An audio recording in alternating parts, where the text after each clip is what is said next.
Hi నమస్తే, నేను మీ మహేష్ని. దయచేసి నా ఛానల్ సబ్స్క్రైబ్ చేసేసుకోండి. ఎందుకంటే నా ఛానల్ సబ్స్క్రైబర్లు తక్కువ మంది ఉన్నారు. ఏదో కొత్తగా ప్రయత్నిస్తున్నాను. నా ఛానల్ సబ్స్క్రైబ్, లైక్, కామెంట్ చేసేయండి. కావాలంటే మీరే చూడండి. నాన్న సబ్స్క్రైబర్లు ఎక్కువ మంది చూస్తున్నారు. దయచేసి మీరు సబ్స్క్రైబ్ అనే ఒక బటన్ ఉంటుంది. ఆ బటన్ కొడితే మీకు నా వీడియోలు అనేది వస్తుందండి. అలాగే షేర్, లైక్ కూడా చేయండి. లైక్ చేస్తే యూట్యూబ్ కూడా ప్రమోషన్ ఇస్తాడండి నా వీడియోకి. ఇంకోళ్ళకి ప్రమోట్ చేస్తాడండి చూడడానికి. సో దయచేసి నా ఛానల్ సబ్స్క్రైబ్, లైక్, కామెంట్ చేసేసేయండి. బిగ్ బాస్ 9 మీరు అందరూ చూస్తున్నారు. ఈ బిగ్ బాస్ 9లోని కొత్త అప్డేట్ ఏంటి అంటే, మనకి క్యాప్టెన్సీ టాస్క్ అనేది ఇవాళ స్టార్ట్ అవుతుందండి. ఈ క్యాప్టెన్సీ టాస్క్లోని పోటీ చేస్తున్న contenders Tanuja and Bharani and మన సుమన్ శెట్టి గారు, ఇంకా మన ప్రియ, వీళ్ళెవరు నలుగురు పోటీ చేస్తున్నారండి. ఈ క్యాప్టెన్సీ టాస్క్ కాకుండా క్యాప్టెన్సీ టాస్క్ మనం మాట్లాడుకుందాం. ఫస్ట్ ఆఫ్ ఆల్ నామినేషన్స్ అనేది హరీష్ గారి మీద ఎంతమంది పాయింట్అవుట్ చేశారని మీరు అనుకుంటున్నారు? మెయిన్లీ హరీష్ గారిని దింపడానికి, హరీష్ గారిని పాయింట్అవుట్ చేస్తే అతని కీ పాయింట్ ఎమోషన్ కాకుండా ప్రెజర్ని బిల్డప్ చేస్తే అతను బయటికి బ్లాస్ట్ అవుతాడు. సో దానివల్ల మనకి ఎక్కువ ప్రమోషన్స్ వస్తుంది. అతనికి మనము ఎమోషనల్గా కాకుండా ఒక ప్రెజర్, యాంగ్జైటీ, డిప్రెషన్స్లో పెట్టేస్తే అతను ఒకేసారి బ్లాస్ట్ అయిపోయి తన పర్సనాలిటీ అండ్ ఒపీనియన్స్ కూడా బయటకు వచ్చేస్తాయి అని చాలామంది అనుకుంటున్నారండి. ఇక్కడ హరీష్ గారు చాలా ఓపిక, పేషెన్స్ ఇస్తూ ఉంటున్నారనేసి నేను అనుకుంటున్నాను. మిగతా వాళ్ళందరూ కూడా అనుకుంటున్నారు. ఎందుకంటే తనకు మాస్క్ తీసేసి వాడుతున్నాడు. Mask man is removing his mask and playing his game అంటే ఇంగ్లీష్లో అర్థం. ఏంటి అంటే మాస్క్ మనం తీసేసి ఆడడం వేరే, మాస్క్ తీయకుండా ఆడడం వేరే. ఇక్కడ బిగ్ బాస్లో చాలామంది మాస్క్ తీయకుండానే ఆడుతున్నారు. ఫర్ అన్ ఎగ్జాంపుల్, కామనర్స్లోని 6 మంది వెళ్ళారండి. 5 మంది వెళ్ళవలసింది 6వ మంది మనీష్ మర్యాద గారిని శ్రీముఖి గారు పంపించారు. ఏదో బాధలు పడి పంపించారులేండి. పంపించిన తర్వాత 6 మందిలో మీరు ఏ కామనర్ బాగా ఆడుతున్నారని మీరు అనుకుంటున్నారు? అసలు ఏ కామనర్ అయినా, ఒక్కరైనా తను గేమ్ లాగా చూసి ఆడుతున్నారా? ఏ కామనర్ అయినా లేదు. నాకు తెలిసినంత వరకు ఏ కామనర్ బాగా ఆడట్లేదు. కామనర్స్ 6 మందిలో హరీష్ గారు తన గేమ్ను చూపిద్దాము అనుకుంటే యాంగ్జైటీస్లో పెట్టేసి అతన్ని ఓపెన్ అప్ చేయట్లేదు. ఇక మనీష్ మర్యాద ఎలా ఉన్నాడు అంటే, ఈ is the class leader. Board మీద చిన్నప్పుడు పేర్లు రాసి పక్కన చూసారు, ప్లస్ సింబల్స్ రాస్తారు, +1 ++++, ఆ టైప్ ఆఫ్ వ్యూ క్యారెక్టర్. తన వెనకాతలు అందరూ ఉండాలనుకుంటాడు. వెనకాతలు ఎవరు లేరో వాళ్ళకి పాయింట్అవుట్ చేస్తారు. ఎగ్జాంపుల్ భరణి గారికి పాయింట్అవుట్ చేయదని నిన్న నామినేషన్స్లో. రెండోది, Priya and Sreeja and Pawan Kalyan and demon Pawan, వీళ్ళు నలుగురు ఎలా ఉన్నారు అంటే వాళ్ళకు వాళ్ళు ప్రూవ్ చేసుకోవట్లేదు. పక్క వాళ్ళు ఎవరు ఆట ఆడితే వాళ్ళు వెనకట్లా వెళ్తున్నారు. ఇప్పుడు శ్రీజ, ప్రియా ఉన్నారు అంటే వీళ్ళు అసలు ఫస్ట్ ఆఫ్ ఆల్ వద్దులే, వాళ్ళ కోసం మనం ఎంత తక్కువగా మాట్లాడుతున్నా అంత మంచిది. గేమ్ ఆడట్లేదు. కెమెరా చూస్తుంది అనగానే శ్రీజ అరిచేస్తుంది అంటూ.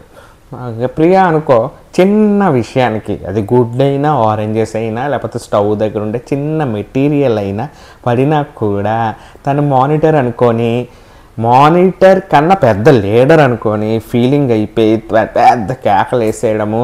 అవును అంటే ఒక టైప్ ఆఫ్ వ్యూలో వెళ్తుంది ఆమె. అంటే ఇక్కడ బిగ్ బాస్ కామనర్స్ని మనం ఎంతో ఎంకరేజ్ చేసేసి కామనర్స్ని ఓటేద్దాము, మనం కూడా ఒక కామనరే కదా, వాళ్ళకి మనం ఓటేస్తే బెస్ట్ కదా. సో వీళ్ళ వల్ల మనకి సెలబ్రిటీస్ వల్ల మనకు ఉపయోగం లేకపోయినా కామనర్స్ అగ్ని పరీక్ష అంతా దాటుకొని వెళ్ళారు కదా అని మనం అనుకున్నాం. కానీ ఇక్కడ కామనర్స్ మన పరువు తీస్తున్నారేమో అని అనుకుంటున్నాను. Example Sreeja and Priya. And Pawan Kalyan విషయానికి వస్తే, పవన్ కళ్యాణ్ గేమ్ని తిప్పుతాడేమో అని నేను అనుకున్నా ఫస్ట్ 2-3 డేస్ చూసి. సో పవన్ కళ్యాణ్ గేమ్ని తిప్పుతాడు, ఎందుకంటే ఫస్ట్ అతనే వెళ్ళాడు కదా, తిప్పుతాడేమో అనుకున్నాను. రెండోది పక్క జిల్లా వాడు బాగా ఆడతాడండి. శ్రీజ మా జిల్లా అమ్మాయి, బాగా ఆడతాడేమో అని పవన్ కళ్యాణ్ అనుకున్నా. కానీ ఇక్కడ పవన్ కళ్యాణ్ ఆడేది గేమ్లా లేదు, అదేదో పాలిటిక్స్ ఆడతారు కదా, ఆ వ్యూలో వెళ్తారు. తనకు సోల్జర్, అబ్బా ఆ సోల్జర్కైనా రెస్పెక్ట్ ఇవ్వాలి మనం. ఆ రెస్పెక్ట్నెస్ కూడా పోగొట్టుకుంటున్నాడు అనేది నా ఉద్దేశం. నేను కామనర్స్ని సపోర్ట్ చేద్దామని యూట్యూబ్ని స్టార్ట్ చేసి కామనర్స్ కోసమని నేను ఎంకరేజ్ చేద్దామని ఫిక్స్ అయిపోయాను. కానీ ఇక్కడ కామనర్ సెలబ్రిటీస్ కాకుండా ఇంకా ఫిక్స్ అయిపోయింది ఏంటంటే గేమ్ ఎవరు బాగా ఆడితే వాళ్ళకి ఎంకరేజ్ చేద్దామని. కామనర్స్ ఎలాగున్నారు అంటే కామనర్స్లా లేరు నా దృష్టిలో. దే ఆర్ ఫీలింగ్ లైక్ లెజెండ్స్లా ఫీల్ అయిపోతున్నారు. సో ఆ ఫీలింగ్లో ఉన్నారు కాబట్టి ఆ ఫీలింగ్ నుంచి ఎప్పుడు వస్తారో అప్పుడే వాళ్ళకి ఓట్స్ పడతాయి. కావాలంటే ఈ వీక్ నామినేషన్ మీరు చూడండి, పవన్ కళ్యాణ్ నామినేట్ అయి ఉన్నాడు, ప్రియా నామినేట్ అయి ఉంది, డైమండ్ పవన్ నామినేట్ అయి ఉన్నాడు, రెండోది హరీష్ నామినేట్ అయి ఉన్నాడు, మనీష్ నామినేట్ అయి ఉన్నాడు, శ్రీజ కూడా నామినేట్ అయి ఉంటుంది. సో 6 మెంబర్స్ నామినేషన్లోకి వెళ్ళారు కదా. ఇప్పుడు ఈ వీక్ నామినేషన్స్ ఓటింగ్స్ చూడండి, మీకే తెలుస్తుంది. ఫ్లోరా షైని గారు పైకి వెళ్తున్నారు, కామనర్స్ కిందకు వస్తున్నారు. సో ఆ విధంగా ఉంటుంది గేమ్. మనం సెలబ్రిటీస్లో చూసుకుంటే తనుజ తన రిప్లేస్మెంట్ చేసుకున్నా కూడా తన గేమ్ తను ఆడుతుంది. ఇక్కడ కొన్ని విషయాలు కొంతమంది చెప్పేటప్పుడు వినాలి. ఆ విధంగా వినకుండా రీతు చౌదరి పక్క వాళ్ళు చెప్తున్నారు కదా అని తను నామినేషన్స్కి వెళ్ళిపోతుంది. సర్లే వెళ్ళినా. ఇంకో ట్విస్ట్ జరిగింది కదా నిన్న. ఆ ట్విస్ట్ ఏంటి మీకు తెలుసో లేదో, డైరెక్ట్గా చూపించారు లేదు కానీ లైవ్లో చూపించాడు. మన హరీష్కి ఏమో ఒంట్లో బాగాలేదని చెప్పి బిగ్ బాస్ వెళ్ళడము, తనకు ఏమైందో చెప్పడము, ఇవన్నీ జరిగిన తర్వాత తనకు సపోర్టెడ్గా లోపలికి రామురావుతోని పిలిచారు. అది మీరు చూసారో తెలియదు, లైవ్లో నేను చూశాను. రామురావుతోని పిలిచి చూసుకోండి అని చెప్పగానే అన్నం పెట్టడము, శ్రీజ వచ్చేసి అన్నం తినండి అంటే మీతో నేను పడలేను అని చెప్పి హరీష్ చెప్పడం, ఇవన్నీ జరిగిన తర్వాత నామినేషన్స్కి వెళ్తే రామురావుతోడు హరీష్కి నామినేట్ చేశాడు. దెబ్బకి నమస్కారం పెట్టేశాడు, నీకు దండం అయ్యా అని చెప్పేసి. ఇక్కడ నామినేషన్స్లో ఉన్నాడు అని చెప్పి హరీష్కి తెలుసు. ఇంకా నేను అనుకుంటున్నాను హరీష్ ఒక్కటి అనుకోవాలి, నేను గేమ్ ఆడాలి, వీళ్ళు నామినేట్ చేసినా నా ప్రజలు ఓట్లు వేస్తారు కదా అని ఒక నమ్మకంతో ఉండాలి. బిగ్ బాస్ 2లో మీకు గుర్తుందో లేదో, కౌశిక్కి ఎంతమంది ఓట్స్ కంటిన్యూగా వేసేవారు, అలా వేస్తూనే ఉండేవారు. అతని పేరు కౌశికేనా బిగ్ బాస్ 2లో? పేరు నాకు గుర్తు రావట్లే, అంతగా నాకు ఐడియా రావట్లేదు ఆ 2లో. కానీ ఎంతమంది చేసినా, ఎంతమంది నెగిటివ్ ఫీడ్బ్యాక్స్ ఇచ్చినా కూడా ప్రజలను మాత్రం ఓటింగ్లో గుద్ది పడేసి ఒక ఆర్మీ చేస్తారు అలాగా. సో బిగ్ బాస్ 9లోని అనుకున్న హరీష్ బయటికి రావాలి.